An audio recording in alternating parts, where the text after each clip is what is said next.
Gentlemen, I have a question. Did I you have an answer today? No.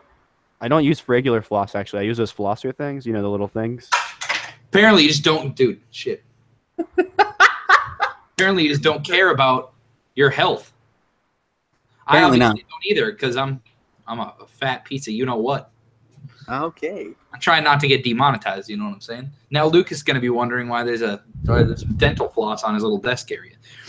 Fun fact: I haven't seen Lucas in about 4 days because I work, school hours, and he works 3 to 11, 3 p.m. to 11 p.m. So kind of funny.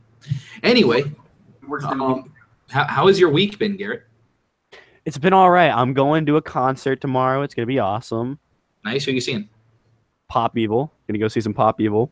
There you go. Charlie's not a fan. I think we've been over this on the podcast. Yeah, I think when I first talked about getting the tickets, I think that's when we first. Yeah. Not the Charlie kind of band. Funny enough, I was talking to some of my kids the other day about shows, and they thought they were being funny. They were like, Mr. said my last name.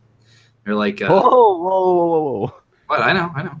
They were like, hey, have you jammed the new 21 album yet? And I was like, 21 Pilots or 21 Savage? And they were like, you know who 21 Savage is? I was like, yeah. I was like, I haven't listened to the new stuff, but that album with Bank Account on it was pretty good. And they were like, mind blown, brother. My teacher's more dope than I am. Brother Radio coming at you. Brother coming at you live from the Hulk Hogan Radio Center. Visokii Entertainment in the morning. Yeah, we're the kickoff show, and then we rolls into Hulk for 8 hours straight. Imagine listening to Hulk for 8 hours. Let me tell you something, brother. After the 30th time, you'd be like, all right, man, good talk, I'm out. Yeah, it'd be like, yeah, you know what? Maybe this isn't for me. 4 hours of Trump with him a day. God. You know what would happen, Who though? would be the one person that you think you could listen to talk all day other than Morgan Freeman? Who's the I don't know. There's no one. Pat McAfee. Jake Earl Jones, the guy that did Darth Vader. Pat McAfee is a funny man. I could listen to his comedy. I could probably. I don't know what Dolph Ziggler's comedy is like. Maybe Dolph Ziggler, because he could be when he's not being annoying. I could just listen to Dolph Ziggler whine about being underused all day. Yeah, dude, that would be a podcast, dude. If he ever goes to the Indies. All right, so before we get into the show, I have a little some announcement. So people who have noticed for a long time, I've smoked on the podcast. If you haven't noticed, you'll go back in every video and see it now. But yeah, and this is the last cigarette I plan to smoke. I don't advocate smoking at all. It's really bad for you. And in that vein, I actually got an electronic cigarette today to try and put that poison in your body, bro. This is the last one, and then the rest of this is popcorn lung, right? Yeah. So there you go. Let's get it, boys. Let's get it. There it is. All right. Pop filter if you're gonna be doing that, brother. Hey, good brother, right there. Drinking a beer while Garrett was smoking. And then he got me. Not much better for you, dude. The real question is, hold on, Charlie, why are you not eating dinner, bro? That ruins like 10 straight podcasts where you've been eating during the podcast. Hey, if I get hungry, I'll go grab a snack. There you go. Sounds like we're getting bombed outside. What the hell? You know what? So, good reminder, bro. Actually, for some of my fellow nerds out there, dude, Charlie, you gotta stay in here for this. You'll enjoy this. All right, go for it. Brother's back. I bought some cards the other day. Charlie, I don't know if I showed these to you, but those of you that don't know, I'm pretty into football cards, so I went and bought some packs of cards. Nerd. Whatever. And I got a bunch of rookies, the standard rookies. I got myself some Cooper Rush, Dwayne Smoot, Donnell Pumphrey, Chad Kelly, Justin Davis, Davis Webb, Zay Jones, Sidney Jones, Jordan Leggett. That's $1 million. Hey, you got that guy that's on my fantasy team. I pulled three really good cards, and I think Charlie will enjoy these. Oh, I'm sitting now. Card number one. What should I start with? All right, card number. I'm going to go from what would be the least amount of value. Okay. But still pretty good. Aaron Rodgers card, only 400 made. Ooh. Aaron Rodgers stat line card. That's tasty. All right, so that's a nice card. That's a nice card. And then second up on the list, a Deshaun Kaiser rookie jersey card. Okay. Okay. I'm actually And, going to stay with his Rex. career's doomed. But then those of you that don't know, rookie autograph cards are the best value that you can get. The jersey cards are a little overvalued or overproduced. But so I did get a rookie signed card, and it literally, you can tell that he actually signed this. It's not a reprint. So I got a Quincy out of Bio, or however the hell you pronounce his name. Oh, Ole Miss. Yeah. And it's from his Ole Miss days. So nice, dude. So I got radical. Look at that signature, bro. That's clean. That's clean. Like, it's an actual marker. That's a clean brother right there. Shit, I dropped it. I'm trying so to I actually am doing something that I didn't think I would do. So I picked up Collins, right? So that I would have a decent flex all the time. But Burkhead performed well last week. I think I'm going to keep him in at my flex. I can't pick up Rex Burkhead because he's black in Madden, even though he's not actually black. It's a little weird. Like, is he like darker skinned in Madden than he is in? No, like he's literally black in Madden. They have him as like the darkest skin color you can get, and he's a pale, pasty white guy. Huh. Interesting. Oh no, they fixed it. So anyway, talking about pasty people, Stephanie without that spray tan. She kicked off Raw, came out. Stephanie McMahon has the turn the channel kind of heat, does she not? Like, I don't want to see Stephanie McMahon on my TV anymore. She comes out, screams at Kurt Angle, says that, basically, she chops his balls off like she does with every other guy, and basically comes out and criticizes him for putting Jason Jordan on his team. Isn't it stupid that, like, in kayfabe, Stephanie McMahon was at least somewhat responsible. She signed off on getting Jason Jordan over to Raw in a trade. So she thinks that Jason Jordan has some talent, enough talent to where she wanted to trade for him. And yet she's over here saying how terrible Jason Jordan is. Why would you ever, going into Survivor Series, why would you go out there and say how much a member of your team sucks? Charlie, why would she do that? Well, because she hates Kurt Angle, so theoretically she hates his son. I don't know. I'm trying to make reason of it, but that's the best I got. Which leads to her saying, Jason Jordan's going to get put in a match against Bray Wyatt later that night. And they're saying how dangerous the match is going to be. So we kind of saw some writing on the wall for what would happen later. But then she basically is about to what looks like she's about to fire Kurt Angle. The Shield's music hit, and I got to say it's pretty nice to see Roman back. Is it not, Garrett? Oh yeah, I was saying this. You guys were playing some Madden or something last night, and I hopped in the party, and I was like, hey. I really missed having Roman on Raw because, it really did feel like there was something missing from this group of like top tier guys. Like Roman definitely has a place on the card at this point, whether that's the middle or the top, but there's always a place for him. And when he's absent for a couple of weeks, like he was, there just felt like there was something missing. Interestingly though, I kind of was hoping that Roman would like get like a match this week, but like a one-on-one, because he's back, but it is what it is. Yeah, they didn't really give that to him. But at the same time, like, just seeing him out there with the other members of the Shield was, it was pretty neat. It was nice. Like you said, it's, there was something missing. And I'm not like a huge Roman fan or whatever. But still, it was kind of nice. So, we got our cup of ramen back. So we were told that, like I said, Jason Jordan was going to have a match against Bray Wyatt later on in the night. And, also, Charlie, here, I'll give this to you for Christmas. I got a Brett Favre card. Nice. Nice. Good old Favre. Good old Favre.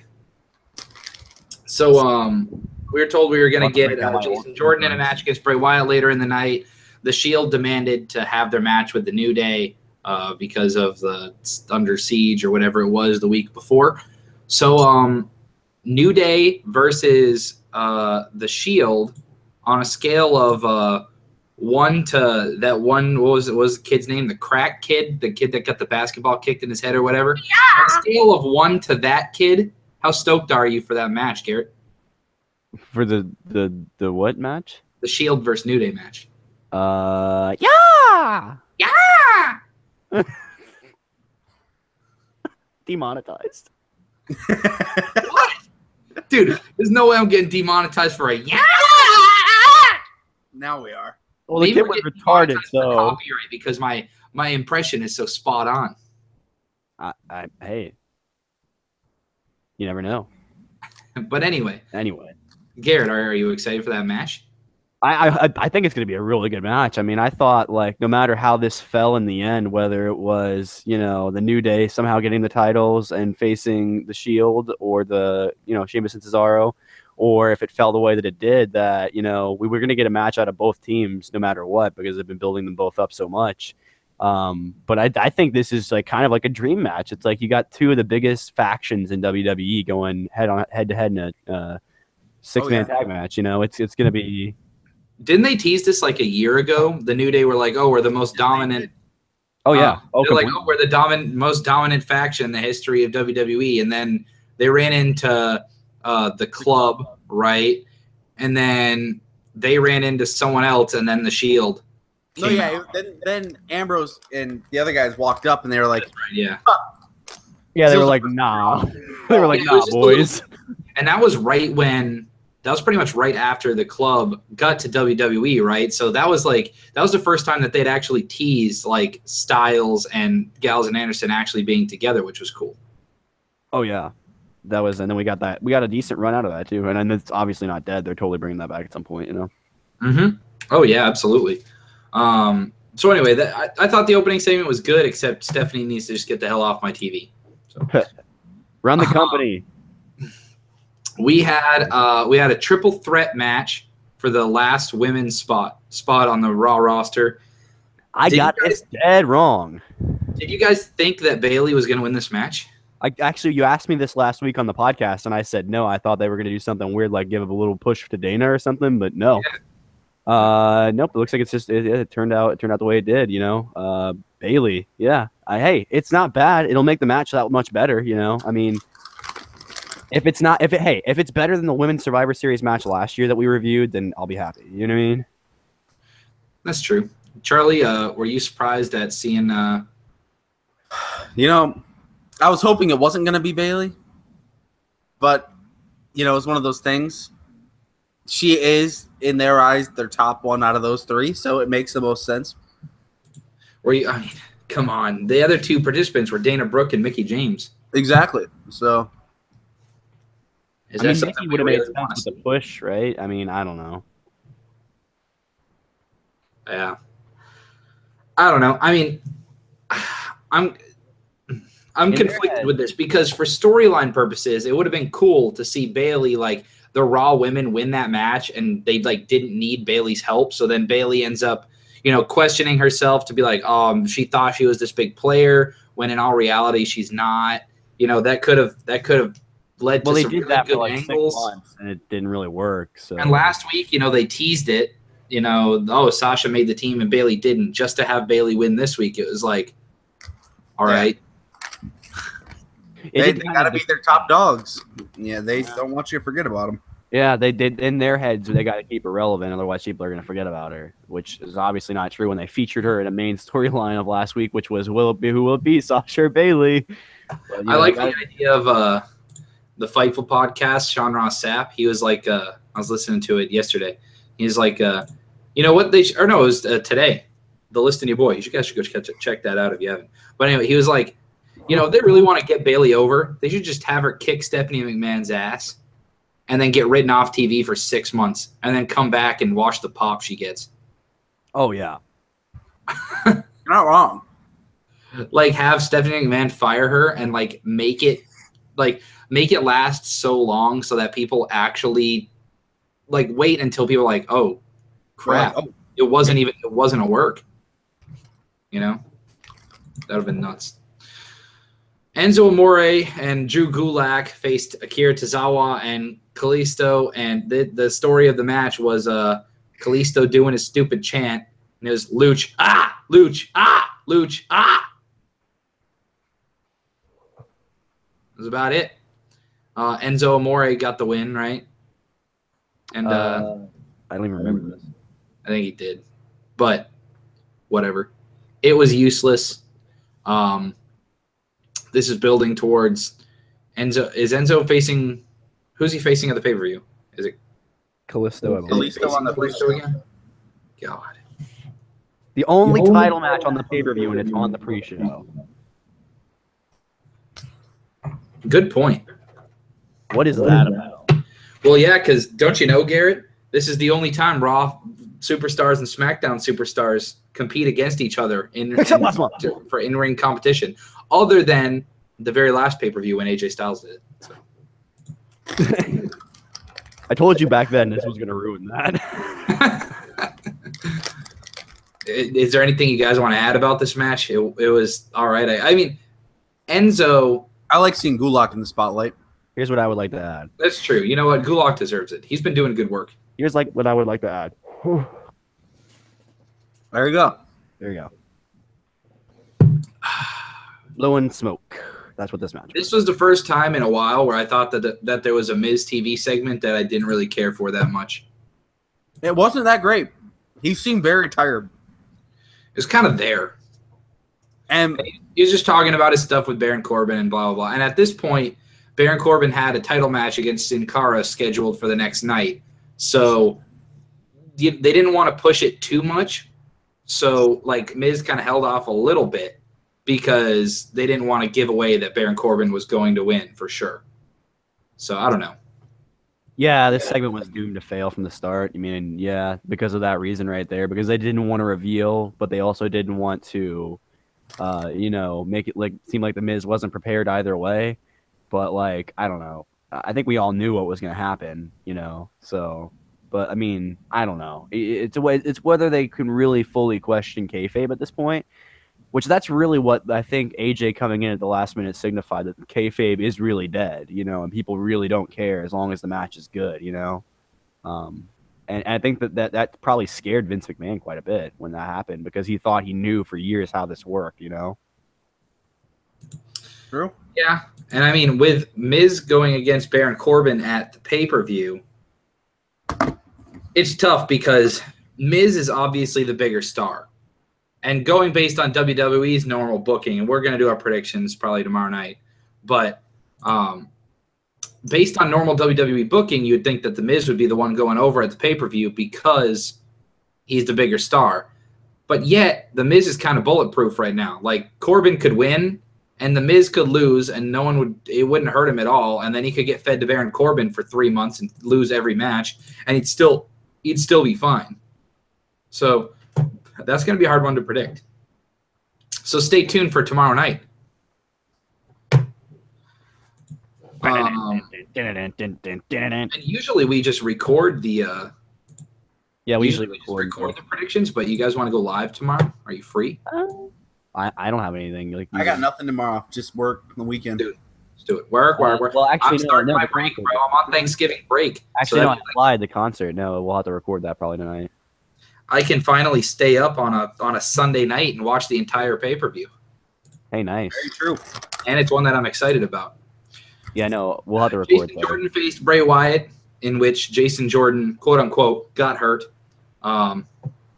Bray Wyatt, it's just funny because Bray Wyatt all of a sudden, well, he's back. They don't mention the fact that, he was a woman, I think. He was like a tranny, right?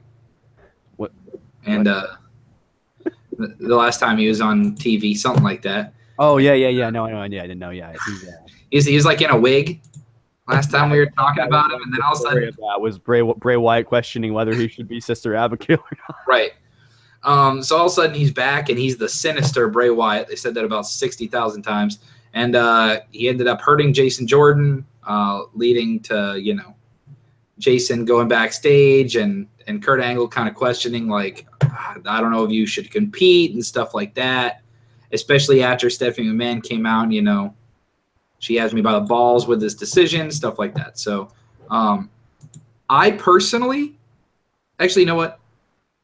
I'm going to throw it to you, Charlie.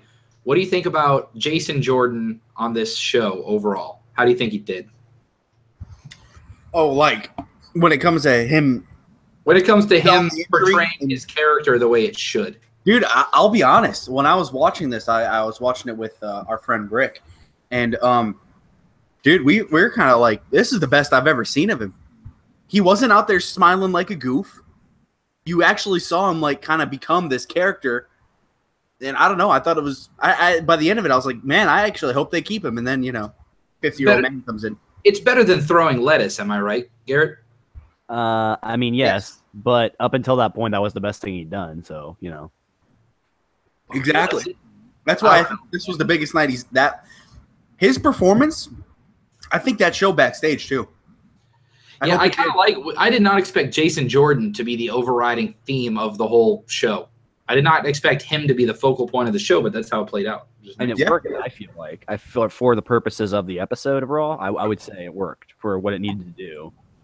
Yep, I agree. What do you think of his performance, Brady? I agree with you guys. I think it worked. We'll talk about his segment, at the very end again. But once we get to that point, like you said, he had a sense of realism that we haven't seen out of him yet. He wasn't out there smiling. Really, really nice. Yeah, he wasn't. Apollo Crews, they're always just smiling, and he wasn't doing that. Ooh, the next segment was my favorite segment of the night. That's wrong, man. A black man can't smile. No, they got to know how to do other stuff. They. Jesus Christ. Well, who's this? Hold on, man. They being Apollo Crews and Jason Jordan. Yeah, who happened to be what skin color, Charlie? Jason Jordan's got a white dad. That's true. Yeah, his dad's Kurt Angle. Yeah. Kurt Angle's his dad. Jason Jordan's look. Yeah, Brady. The next segment was my favorite segment of the night. I didn't even know what it was. I'm trying to think. We had Bork Laser. So, as we saw last week on SmackDown Live, AJ Styles defeated Jinder Mahal for the WWE Championship, and so it was decided that he was going to be the one to face Bork Laser at Survivor Series, and so Brock Lesnar came out with Paul Heyman, his usual shtick. Paul Heyman pumped up AJ Styles, said how great he was, but how Lesnar was going to destroy him. And in the middle of the segment, the unthinkable happens, Garrett. Continue, bro. I threw it to you. The unthinkable happens. Did I forget something? The proposal. Did you guys miss this? Did we? Did Heyman offer service? The crowd starts chanting. Oh, yes. Oh, my goodness. That was amazing. All right. Well, now I got to explain it. I was trying to give you the spotlight. All right. Here we go. So the crowd just starts chanting, "She said yes." And everyone's like, what is going on? Heyman's trying to look around. He's like, what is going on? Lesnar points out that this guy had just proposed. I like that Lesnar, the guy disconnected from humanity, pointed that out, too. Yeah, right. And he's like, and so Heyman comes over and he's like, the other reason she said yes because she's never been this close to a beast before. It was amazing. It was. I love Heyman when he shoots. He is the master of the shoot promo. It was perfect. It was perfect. They couldn't have picked a better segment to do it. And in interviews, the guy said he wasn't planning on doing it necessarily with Brock Lesnar's segment, but he knew that he was going to do it at the 9 o'clock hour on the hour. That way it would be guaranteed to be on TV and stuff. Oh, that's cool. I was like, okay, well.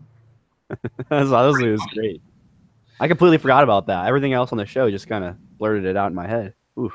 It was a really good show overall, though.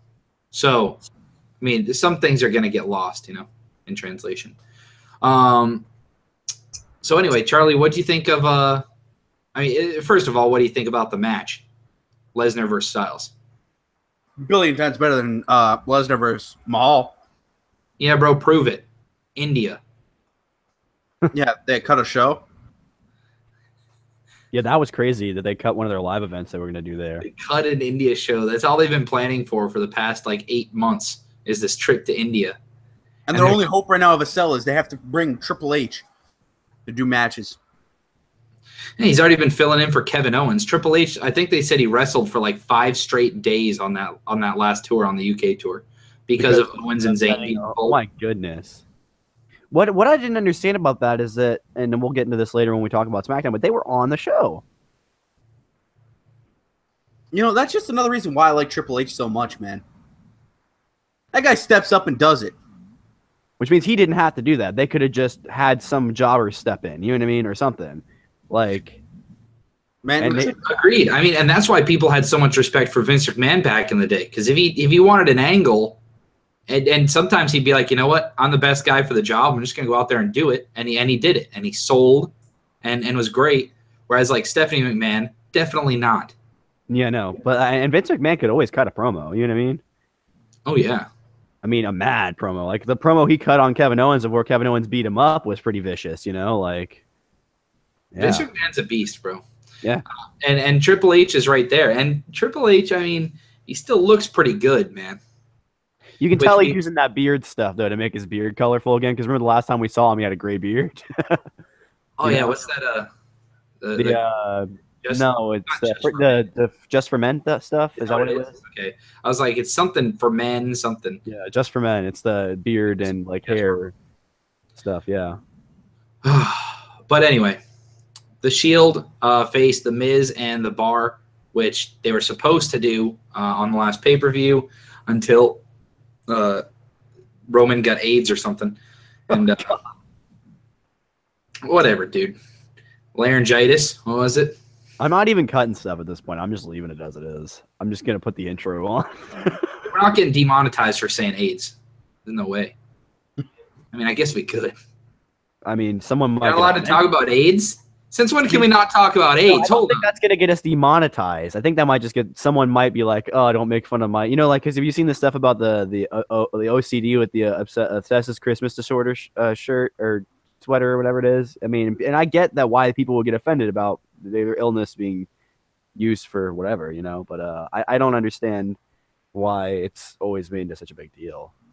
I thought it was pretty good. Brady just goes, "What, he get AIDS?"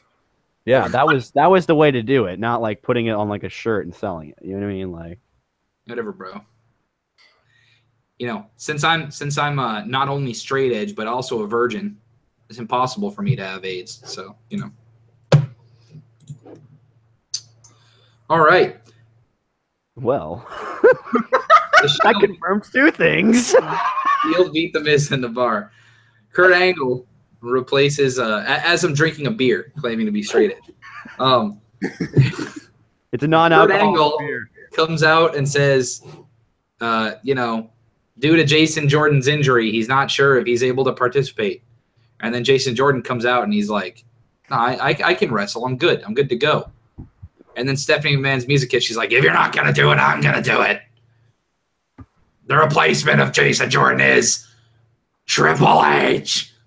And, comes out, and he comes out, time to play the game. And then Kurt Angle stands there. This is our team captain for the team, by the way. It's supposed to be the manliest dude on the team. He stands there while his supposed son gets kicked and pedigreed right in front of him and doesn't do a damn thing about it. So much for the badass. It's so weird. It's like, okay, well, if Kurt Angle's in his gear, then he's a war hero or whatever. And if Kurt Angle is general manager, then he's a wuss. Is that how it is? I guess so. That's what they make it. It's just like when Triple H is the guy that runs NXT, he's a face, whereas when he's on WWE television, he's a heel. You know what I mean? Like, is this a corporate Kane kind of thing? Yeah, like when Kane was like being all nice to people in the backstage, and then like the lights would switch and he'd switch into his gear, or whatever.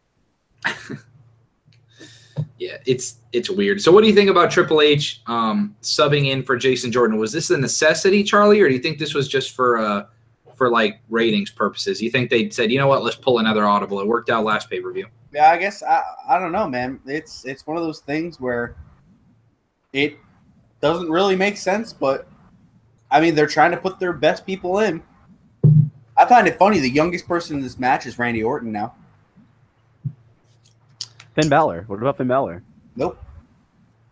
Randy Orton's the youngest person in this match. Finn Balor's older than Randy Orton? Yes, sir. I did not know that. It makes sense, though. He had a longer career on the Indies, but still. Huh. Yeah, AJ's 40, so definitely out. He's not in the match, sorry. On the pay-per-view, AJ's 40 and he's facing Brock Lesnar. This is the point I was going to bring up. Hopefully AJ doesn't like end his career in this match, because AJ is going to want to take everything Brock's going to want to throw at him, because that's just how AJ does it, and make Brock look really good. I just hope it doesn't kill him in the process. Because AJ taking 40 German suplexes at 40 would be I don't know. He's a tough guy, Georgia boy, but Yeah, I don't know. So anyway, speaking of Finn Balor and Samoa Joe faced a club, and yet they never brought up the fact that Finn Balor and Samoa Joe were the inaugural Dusty Rhodes Classic champions. Is everything just irrelevant from NXT, Charlie? I don't know. Usually Corey Graves is really good about that stuff, and he bring it up. Yeah, it never got brought up. So they made it seem like, these guys, that's crazy that these guys would like ever tag or whatever. Like, nah, they were buddies on TV for like 2 months. Yeah. They won a thing.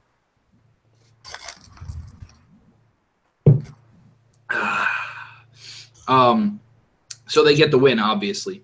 But Garrett, if you had to push one of these guys and kill the career of the other between Samoa Joe and Finn Balor, who are you doing? Oh, man, that's a tough one. Man, the thing is, there's a lot of potential in Finn, but Joe can go for years and years. You know what I mean? I think I have to kill the demon and get the Destroyer in the main event all the time forever, because after seeing what he and Lesnar did just for a month, I mean, it was just that was some legendary stuff from Paul Heyman, I think. And I mean, yeah, definitely. I definitely have to go with Joe on that one, because I just think, though there's a lot of potential in Finn, he's never hit that stride. Joe's never missed a beat since he came to NXT. Charlie, do you agree, or would you push Finn? By the way, this is coming from a guy with a Balor Club shirt too. You gotta say that too. Yeah. Well, that's true. Well, see, here's the thing. Go ahead. I'd probably go Joe right now. See, I'd have to agree. And I think I still think they really need to run it back. I don't know if they're confident enough that – I don't know if they would ever pull the trigger on splitting up Brock and Heyman, especially since, Brock's career is, you never know when it could be like his last year or his last contract. But I got to think, like, if they were to split him up and run back that Lesnar and Joe and have Heyman turn on Lesnar and go with Joe, Joe would instantly be the top guy in the company. Yeah, I imagine it'd be pretty nuts. It could be so good. Yeah. Kane was going to face Braun Strowman, and even though they were in the middle of the ring and started fighting, the ref didn't ring the bell, which is weird. And and then we had an Invasion, like part 2, right? Yeah, basically. Wait. Part 2, part 3. With what? They started fighting, and then I can't even remember what happened. Is that just how it went off air? No, yeah, it just went off the air, because I was watching another video at the time. I was watching this like machinima thing that some people did with some Star Wars stuff. Which, by the way, if you're interested in Charlie, I can send to you. Yeah, I mean, freaking yeah. I was looking over. Sorry, I rambled for a second. I was looking over at the screen and I was like, is that whatever show came on next? I think it was like, what was it, Total Divas or something? No, it was something else. Anyway, Chris knows best. Yeah, Chris Leno's Best came on, and I was like, what is going on? And I pulled up the guide, and it was like, Raw ended like 5 minutes ago, and I was like, what? So I went off the air with them going to the ring. So do you know? Go ahead, do you want me to go, or you got it? I know what happened. So they went through the ring. So I think it was Strowman put Kane through the ring. Am I right? Yep. Yeah, Strowman power slams Kane through the ring, which I thought was I thought I saw everyone sort of dancing around a spot in the ring all night. But yeah, so he goes through the ring, I think in the back left corner from the wide shot. And yeah, and then it went off air, and it was just like a shock moment. One of those like OMG moments that'll go in that compilation that they do every year. Yeah. See, I didn't even see this. I didn't even hear about it. That shows how much they overdo the going through the ring these days. Yeah. It was very lame. It's Kane and it sucked. Well, Kane, I feel like Kane and Undertaker have been involved in every going through the ring spot ever. Well, Strowman and Big Show was the last one. Well, that's true. Well, they broke the ring, right? Mm-hmm. Yeah. Oh, it was He went through through the cell too. So yeah, so they've done this the spot. ring didn't break. He went through it. Okay, I see what you're saying. Okay. Like through to hell. Yeah. Like, remember when years ago when it was Edge versus The Undertaker in that like crazy series they did where they ended in a Hell in a Cell match and then he choke slams him and he falls through the ring and then fire comes up? It was like that. Oh, okay. Well, whatever. That thing. Lame segment. Yeah. Overall grades for Raw. I will start with Raw, as I generally do. I gotta say, like I said, not really a fan of Stephanie McMahon, but oh my god, that guy didn't die. All right, not a fan of Stephanie McMahon, but the rest of the show kind of picked up a little bit, and I'll say I'll give it a B+. I thought it was a solid show. Garrett? I'm gonna go ahead and give it just an A- because I thought it was a good show, but then that weird stuff at the end was just kind of like corny and like whatever, you know. Yeah, exactly. I'll throw it a B+ also. With same things pretty much. A lot of good stuff. A lot of just bad. Not bad, just corny. I'm surprised they're actually starting to make these shows, and we'll talk about this a little more after the SmackDown portion. But I'm surprised that I'm actually getting hyped for Survivor Series because I thought with how they started it with the stupid siege the first time, I didn't think there was any chance I was going to get hyped for it. But now maybe it's just because I like the matches on the card. I think they're all going to be really good. That's probably the main reason why. But speaking of SmackDown Live, I did not see the opening segment. I got home a little late. I got home like 8 minutes past. But I heard that this Shane McMahon rally call at the beginning was very cringy. Was it, Charlie? Yeah. I didn't find it. I could tell when they go out of the box, they try stuff that they haven't before. You could tell it was pre-taped, right? And you could tell that they were trying to do something different. And I don't know. I thought it was cool. See, that's the difference between me and a lot of people that have been watching wrestling for a long time. They have never even done anything close to this since I've been watching. And I just found it out of the box and pretty neat. Like he was the captain of his team, and he's getting them all hyped up. It's just, I don't know. I still think of SmackDown as the heels in this match. Is that the way you see it, Garrett? I honestly, at this point, especially with what happens later on SmackDown, I also don't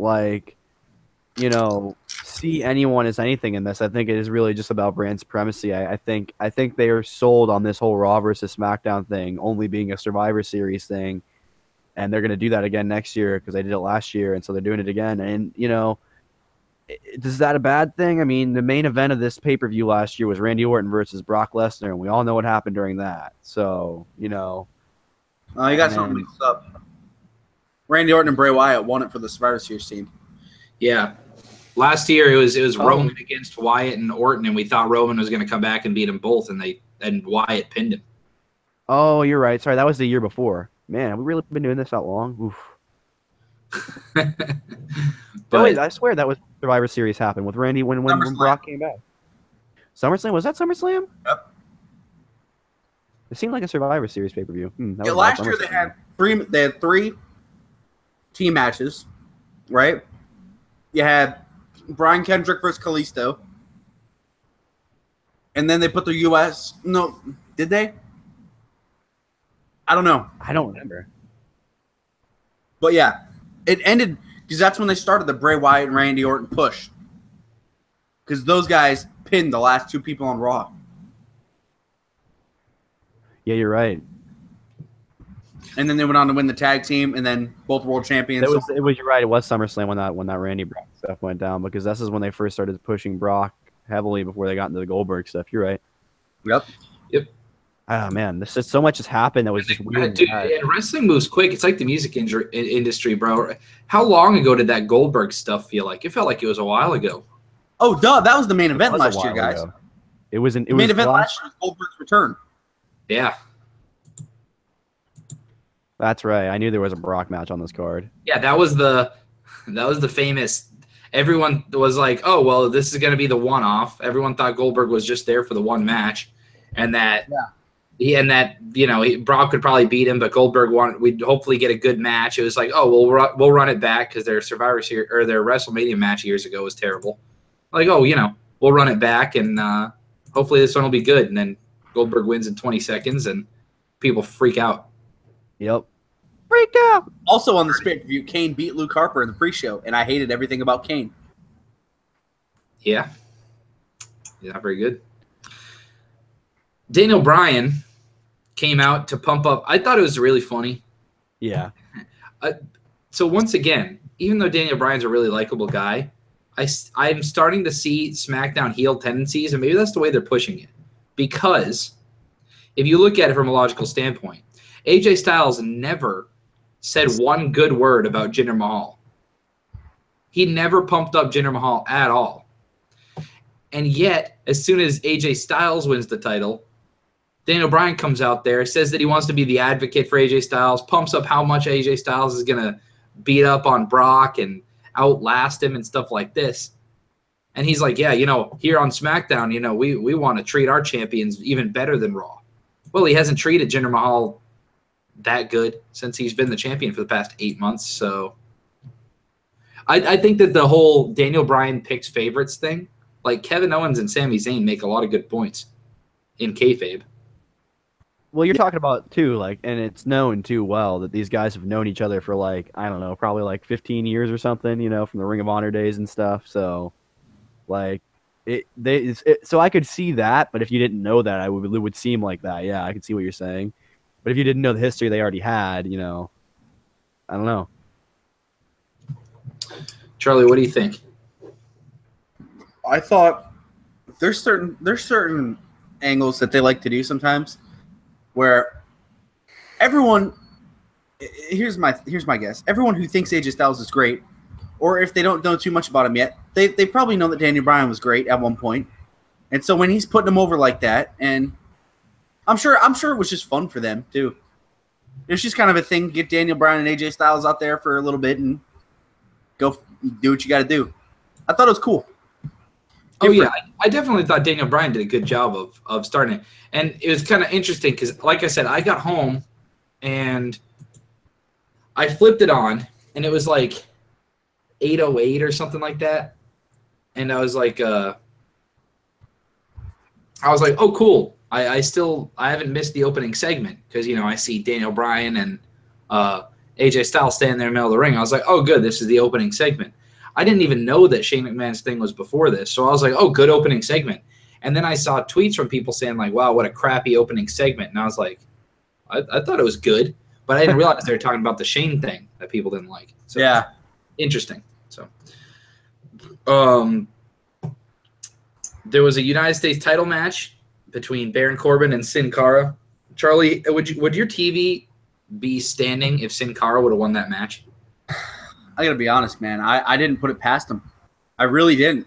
Me neither. I feel like so many people sat at home very uneasy watching that match, being like, please don't do that. We shouldn't. They've pushed Baron Corbin so well, but it's one of those things I feel like, oh, what a nice little rib. We'll have Sin Cara come out of nowhere who's been gone for 8 years and beat him. And they've been making changes last minute on a bunch of stuff lately, and we're like, oh, God, are they going to do it here? This is no, please don't make a change here, guys. I'm glad they did because this match has been my background on my computer for actually since they announced it. Yeah, so what do you think about this Twitter battle going on, Garrett? Is there a Twitter battle between Corbin and The Miz? I mean, I feel like they take way too much stock in the Twitter because then somebody tweets something out of kayfabe and everyone freaks out. So, and then you got to remember these Twitter accounts, it seems like they keep them when they leave the WWE. So most of them, unless they signed that deal that they do where they make you keep the they can keep your, your name on the Twitter or whatever. Even if, they don't keep the name. That was really awkward when I saw that Emma's handle was at WWE Emma or something like that. I was like, ooh.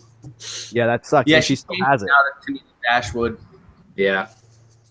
Which I was like, that's awkward. Yeah, but for the first day that she was off, or however long, she was still WWE Emma, Mm-hmm. Yeah, very weird. But anyway, Baron Corbin does win this title match pretty quickly.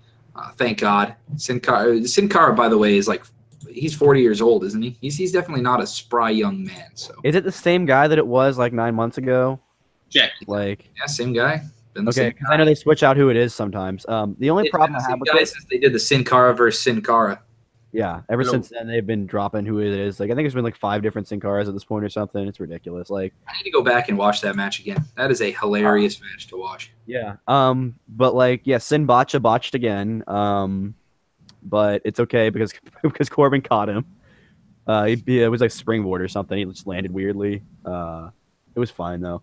I thought for what it was, it did what it needed to, and the match wasn't bad except for that one little mishap, you know. No, I thought it was a good match, and honestly, I enjoyed every match on this card for SmackDown. I thought they did a good job top to bottom. Raw had some slow parts, but I thought SmackDown went by pretty quick for me. Yeah, it really did. Then we had a women's title match, Charlotte versus Natty. The only correct way to go here was Charlotte, and once again, they did the right thing. They let Charlotte win. And then we had a good little feel-good moment at the end. She cut a promo saying that, you know, she's ever since coming over to SmackDown, that's all she's wanted to do is win that title. That way she can be champion, say she was champion on both Raw and SmackDown.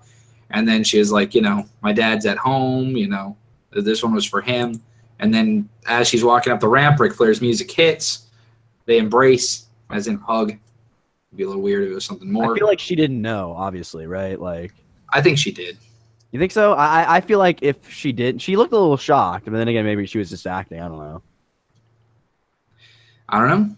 I don't think we will know. But either way, it was good to see Ric Flair, and you hate to kind of take this this side of it, but at this point, we all just got to be happy that like he's alive. And on TV. It's like every time we see him now, that's the first thing I thought. I was like, man, this could be the last time we see Ric Flair on TV. Every time we see him from now on could be the last time we see Ric Flair. Yep. So, Yeah, a couple months ago, that was almost it. Yeah. So it's like, you know what? It's just good to see him. So I think if and when that happens, we need to do a podcast. Like we need to go live if we can, and just talk about. Absolutely, I'll go live in the middle of my class. That would be amazing. Tell the kids, everyone, shut up.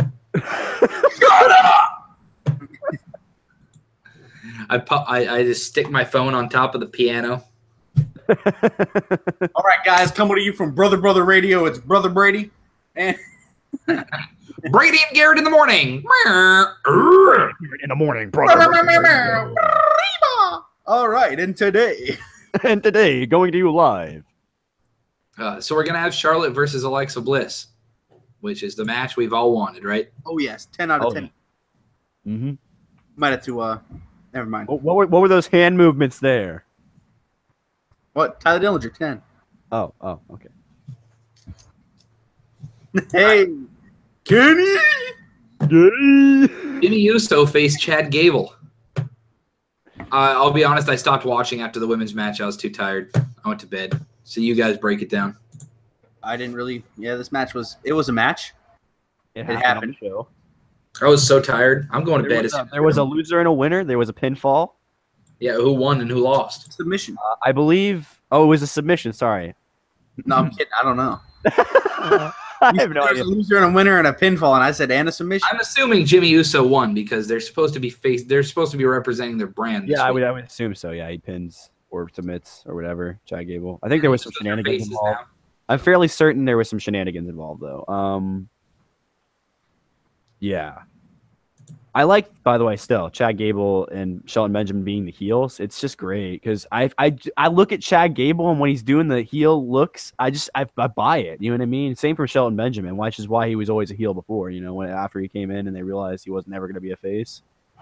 I mean, although I think he could play both now because when he first came back, it was a huge pop. But I think this was the right move for sure on both sides for this feud, especially because you know that's going to be the feud coming out of Survivor Series for the Usos.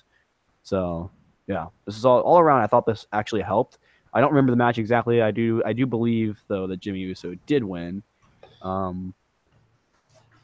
So. Yeah, I don't remember the match. And this is way too early, but are Gable and Benjamin gonna win that? They gonna win the titles? I think they are. The Usos have had him long enough. They could go and sort of do a New Day for a while where they fade into the background. Maybe we could see some heel Gable and Benjamin versus the New Day or something, you know, a couple months down the road. I think that's what we're seeing.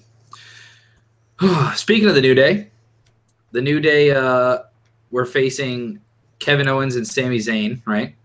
Yep. And yes, sir. then the Shield ends up coming out to interrupt. They started the invasion angle for Raw. Kevin Owens and Sami Zayn playing off of the whole they got kicked off the UK tour. They decided to take their ball, go home. It was perfect. The New Day stays in, gets their butt royally whooped, and then the rest of the roster for SmackDown starts coming down and gets beat up as well. The Shield hits a couple triple power bombs, the most notable one to Shane McMahon. Kurt Angle comes out. Once again, Kurt Angle's badass again, even though he was a wussy the night before. Yeah, just because. Braun Strowman then comes out. Where he calls out. Braun Strowman came out to an even louder pop. Yeah. And I'll tell you, dude, you know what would have made it more perfect? And this is going to be sad.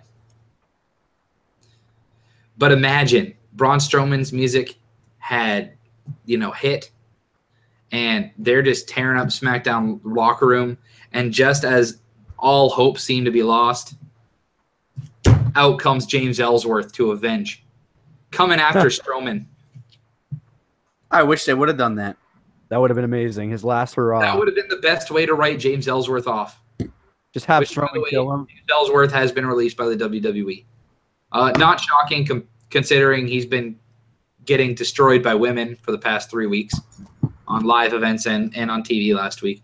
But how perfect would that have been for James Ellsworth to come out, take finishers from the entire Raw roster, and then they do like a James Ellsworth funeral the following week? That would have been awesome. That would have been the way to do it. What'd you think of the invasion, Garrett?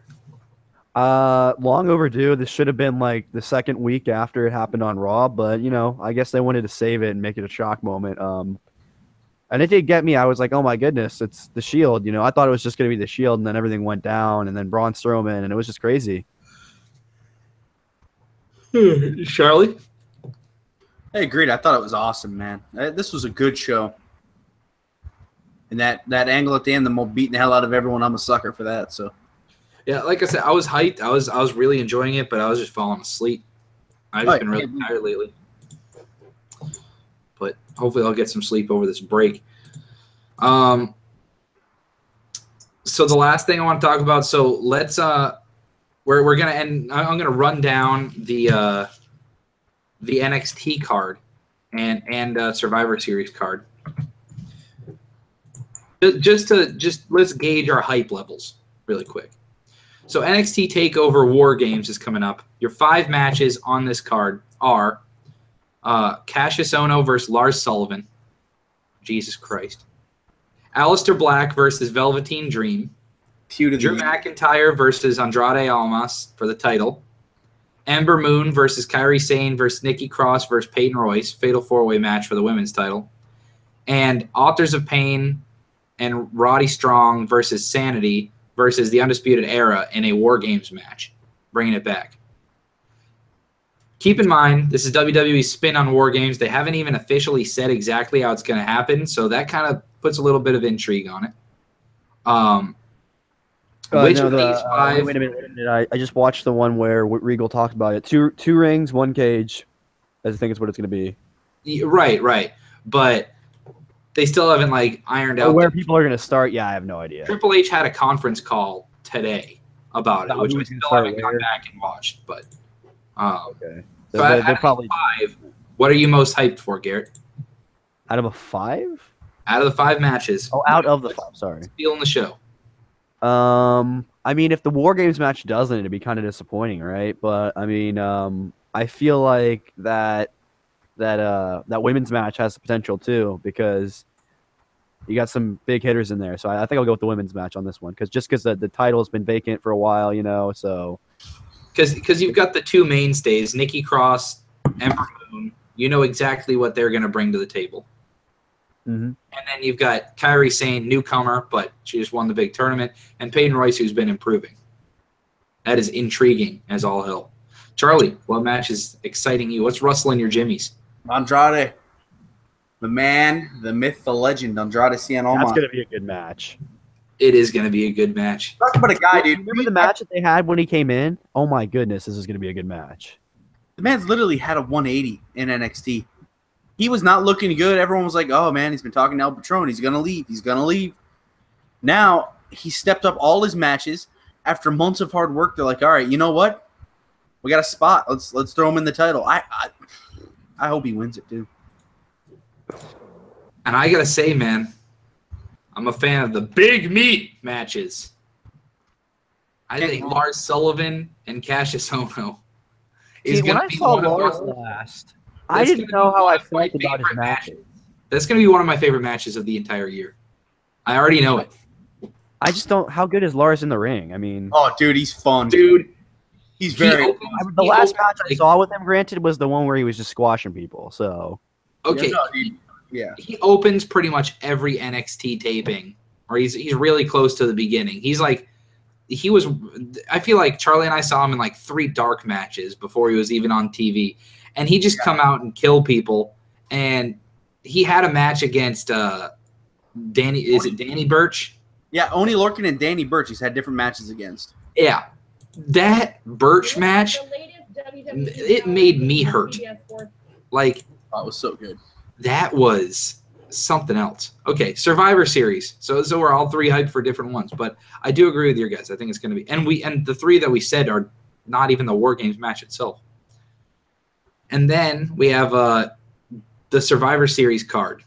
I think I know what we're going to pick, but I might be wrong. So we have Cruiserweight Championship, Enzo versus Kalisto. We have the women's SmackDown elimination match. Alicia Fox is the captain with Nia Jax, Asuka, Sasha Banks, and Bayley. Against Team SmackDown, Becky Lynch is the captain, Charlotte, Naomi, Carmella, and Tamina. Then we have the men's elimination match. Kurt Angle and Shane McMahon captains. Team Raw, Triple H, Braun Strowman, Finn Balor, Samoa Joe. Whoa. Team SmackDown, John Cena, Randy Orton, Shinsuke Nakamura, Bobby Roode. Then we have the tag team champions facing off from the brands. So the Bar versus the Usos. Mid-card championships, The Miz versus Baron Corbin. Women's champions, Alexa Bliss versus Charlotte. We have the Shield versus New Day, 3-on-3. Shut up, Alexa. And then the world champions, Brock Lesnar versus AJ Styles to finish the show off. Charlie, what are you most hyped for? I mean, I don't know, man. 2 of my favorite guys are facing each other. They're both big heels. I never thought it happened. So, I mean, Corbin versus The Miz, I think. As soon as that match was announced, I was like, I'm beyond hyped right now. So I put it as my computer background and everything. That's my match, dude.